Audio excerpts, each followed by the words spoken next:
सिर्फ 1 मिनट के अंदर पे करें अपने क्रेडिट कार्ड का बिल, जीतें ढेर सारा कैशबैक और आकर्षक इनाम। डाउनलोड करें क्रेड ऐप, लिंक डिस्क्रिप्शन में।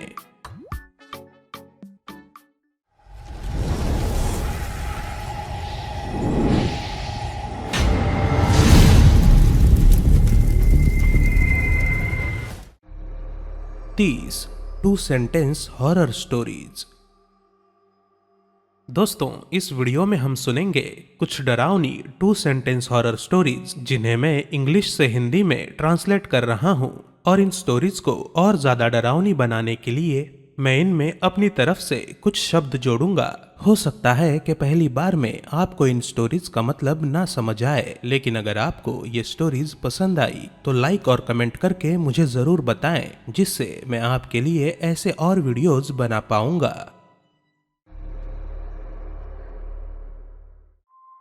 जब मैं उसे उसके बेड पर सुलाने को गया तब उसने मुझसे कहा, पापा, मेरे बेड के नीचे एक राक्षस है। उसकी तसल्ली के लिए मैंने जब हंसते हुए बेड के नीचे देखा तो मुझे मेरा ही बेटा बेड के नीचे दिखाई दिया और वो डरी हुई आवाज में बोला, पापा, मेरे बेड पर कोई है।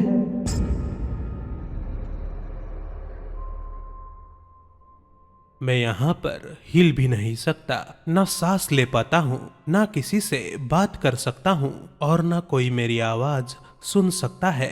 अगर मुझे पहले पता होता कि मरने के बाद कब्र में मुझे इतनी तन्हाई मिलेगी तो मैं मरने से पहले अपनी लाश को जलाने की गुजारिश करता।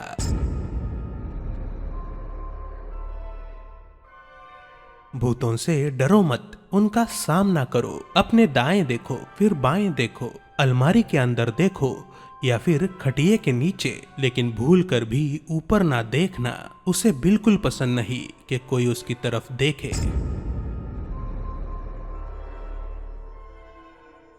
मेरी नींद खुल गई जब मैंने कांच पर खटखटाने की आवाज सुनी। मुझे लगा कि कोई खिड़की की कांच बार बार खटखटा रहा है। तभी मैंने वही खटखटाने की आवाज आईने के दूसरी तरफ से आती हुई सुनी।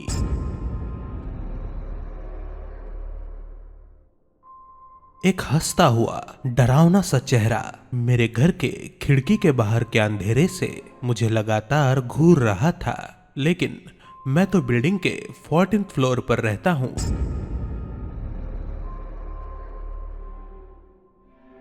मेरे मोबाइल के अंदर मेरी एक तस्वीर थी जिसमें मैं सोता हुआ नजर आ रहा हूं, लेकिन मैं तो इस घर में अकेला रहता हूं। दिन भर काम करने के बाद मैं थका हारा सोने चला गया, पर जब मैंने नाइट लैंप बंद करने के लिए हाथ बढ़ाया तो वहां किसी और का हाथ पहले से मौजूद था।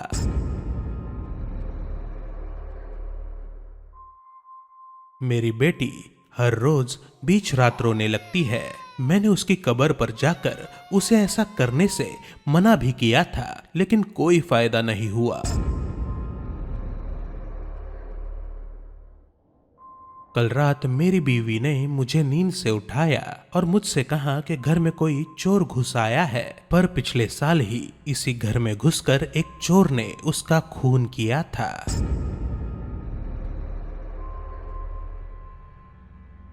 आज पूरा दिन काम करने के बाद जब मैं घर पहुंचा तो मैंने देखा कि मेरी बीवी हमारे छोटे बच्चे को बाहों में पकड़कर बेड पर सोई है। पता नहीं इसमें से क्या सबसे डरावना था, मेरे मरे हुए बीवी बच्चे को एक साथ देखना या फिर मेरा ये सोचना कि कोई जानबूझकर उनकी लाशों को मेरे बेड पर सुला के गया है।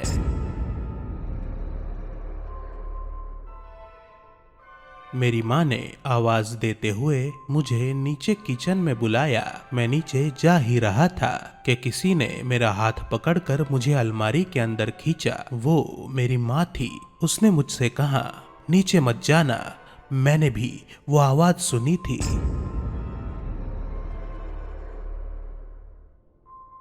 एक नर्स ने डायरी में लिखा था, वजन 7 किलो, कद 18 इंच और पूरी तरह से तैयार 32 दांत, हमेशा खामोशी से मुस्कुराता रहता है। जितनी ज्यादा देर मैंने उसे पहन रखा था उतनी ही मुझे वो अच्छी लगने लगी। उसकी चमड़ी इतनी सुंदर और मुलायम जो थी।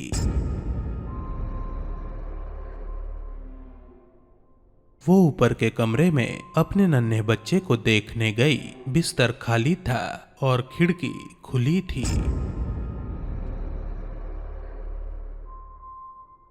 रात के 3 बजे हैं और मेरी माँ लगातार दरवाजे के बाहर से चीख और चिल्ला रही है। शायद वो मुझसे नाराज है क्योंकि इन्हीं हाथों से मैंने उसका खून किया था।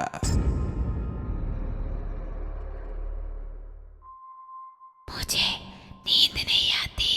वो मेरे करीब आकर बोली। मैं डर के मारे जाग गया। मुझे ठंडा पसीना आ रहा था और मेरे हाथों में वो ही कपड़े थे जिन्हें पहनाकर उसे दफनाया गया था। मुझे हमेशा यही लगता था कि मेरी पालतू बिल्ली कुछ अजीब है क्योंकि वो हमेशा मुझे घूरती रहती थी। लेकिन कुछ दिन बाद मैं समझ गया कि वो मुझे नहीं बल्कि मेरे पीछे खड़े किसी और की तरफ देखती रहती है।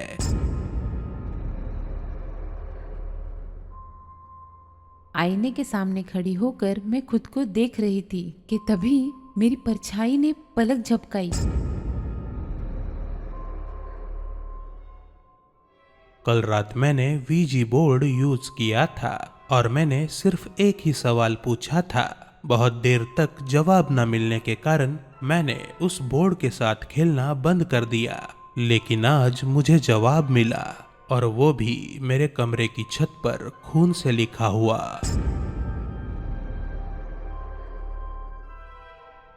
मुझे बार बार एक ही सपना आता है जिसमें कोई अनजान आदमी मेरा खून कर रहा है। पर मुझे उस सपने का मतलब तब समझा जब मैं एक ब्लाइंड डेट पर गई थी और उसी आदमी को मैंने टेबल पर बैठे मेरा इंतजार करते हुए देखा।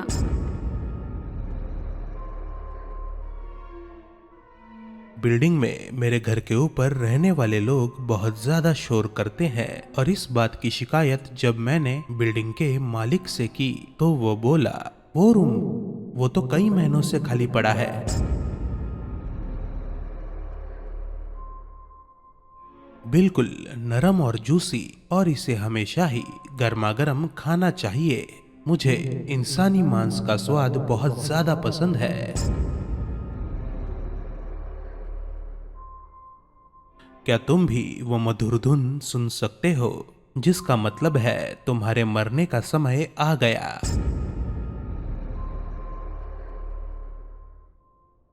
मैंने जल्दी से मेरे बेटे का हाथ पकड़ लिया और तभी फुटपाथ के बिल्कुल करीब से एक तेज रफ्तार कार गुजरी और मैं मन ही मन में बोला, किस्मत अच्छी रही तो इसके शरीर के बाकी हिस्सों के चींथड़े उड़ गए होंगे।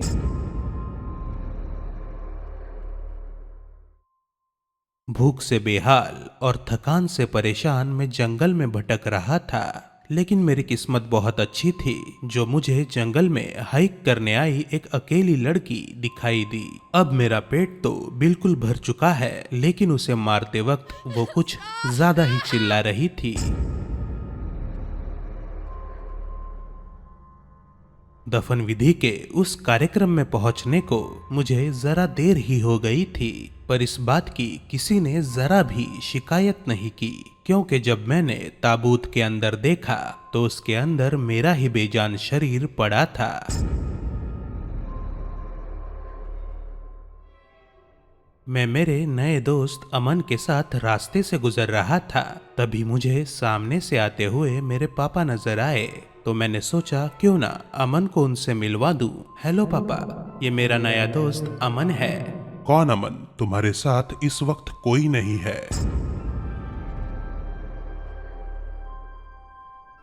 बेतहाशा गर्मी और दर्द भरी चीखें सुनकर मैं होश में तो आ गया लेकिन फिर से उन राक्षसों ने मुझ पर सितम ढाना शुरू कर दिया। दोस्तों, नरक एक असली जगह है।